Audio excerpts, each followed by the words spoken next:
आज का हमारा टॉपिक है फीमेल रिप्रोडक्टिव सिस्टम।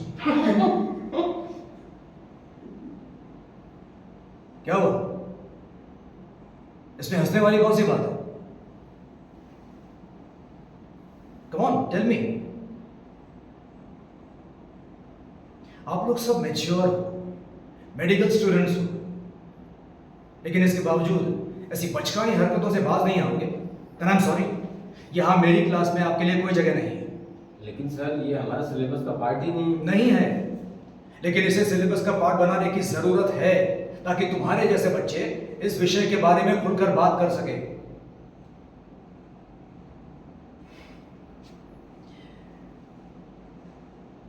मेरे एक दोस्त ने मुझे समझाया, एक औरत के रिप्रोडक्टिव सिस्टम को समझना औरत के ही नहीं, मर्द के भी हमारे लिए कितना जरूरी है। एक जिंदगी को इस दुनिया में लाने के प्रोसीजर को समझना हमारे लिए बहुत जरूरी होता है। जरा सोचिए, एक बच्चे को जन्म देना ये किसी करिश्मे से कम नहीं है।